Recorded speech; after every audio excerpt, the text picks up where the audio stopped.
나의 잘못을 회개하고 상대에게 용서를 구한 후 느낌. 제자반 6기 유명숙입니다.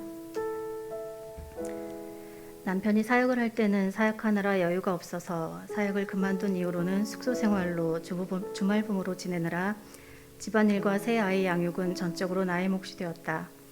정신없이 한 주를 보내고 나면 주말에는 나도 좀 쉬고 싶은 생각이 간절한데 남편은 남편대로 주말에 집에 와서 꼼짝도 하지 않고 누워서 몸이 죽을 것처럼 힘들다며 이것저것 요구하며 떠받들어주기만을 바랬다.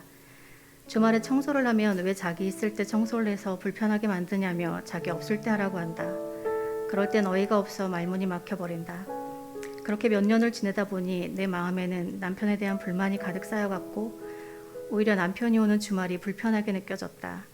집안일과 새 아이들 양육은 물론 자격증 취득을 위한 사이버 수업과 주 2일 아르바이트까지 나 또한 쉼없이 살아가는 한 주인데 조금도 도와주려 하지 않고 세상에서 자기가 제일 힘든 것처럼 여기는 남편에 대해 불만을 갖는 것은 당연하다고 생각했다.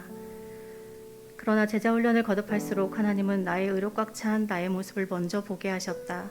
그 모든 것들이 나의 의가 되어 나는 이만큼 애쓰는데 알아주지 않는 남편의 서운한 마음만 쌓여갔던 것이다.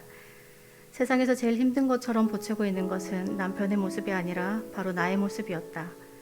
아무것도 아닌 나를 위해 하나님이신 예수님께서 이 땅에 오셔서 감당할 수 없는 큰 사랑을 베풀어 주셨는데 나는 내가 사랑한다고 고백한 남편조차도 사랑하고 섬길 능력이 없었다. 정말 구제불능인 나, 날마다 예수님의 십자가 앞으로 나아가야만 살 수 있음을 다시금 깨닫는다.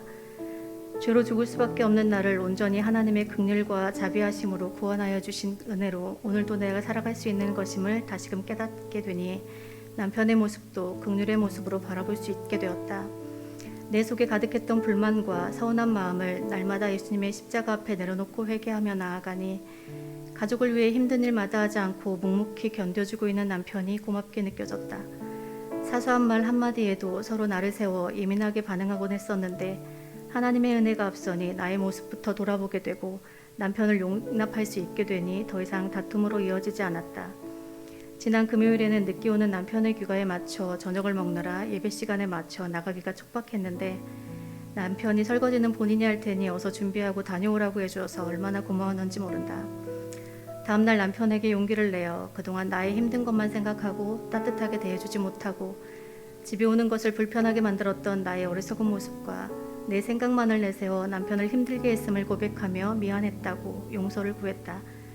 남편은 나의 사과가 멋쩍은 듯 괜한 소리 한다며 며칠 전 자기가 꾼 꿈 이야기로 화제를 돌린다. 며칠 전 꿈에 내가 큰 사고를 당해서 의사로부터 일주일 안에 죽을 거라는 통보를 받았다고 한다.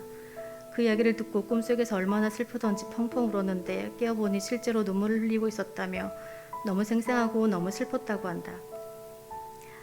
그래서 잘해줘야겠다고 생각했어요 하며 나도 가볍게 받아 넘겼는데 이후 깊이 생각해보지 않을 수 없었다. 누구에게나 죽음은 정해져 있는 것이고 어느 때든 하나님이 부르시면 가야 하는 우리 인생인데 한없이 살 것처럼 주어진 오늘을 소중히 여기지 못하고 사랑하는 가족 간에도 아무것도 아닌 작은 것에 시비를 따지며 사랑하지 못하는 나의 어리석음을 보게 하신다. 사랑하는 남편에게 나의 잘못을 인정하고 사과하는 것조차도 용기를 내야 가능한 철저히 구제불능인 나, 또다시 남편에게 서운해하며 넘어질 수밖에 없는 나이지만 그럼에도 불구하고 끝까지 포기하지 않으시고 사랑해 주신 하나님의 은혜만을 전적으로 의지하며 나아가길 원한다. 오늘이 이 땅에서의 마지막일 수 있음을 기억하며 주어진 오늘에 감사하고 하나님의 뜻 안에서 하나님의 사랑으로 사랑하며 살아갈 수 있기를 소망하며 이 모든 영광 하나님께 올려드립니다.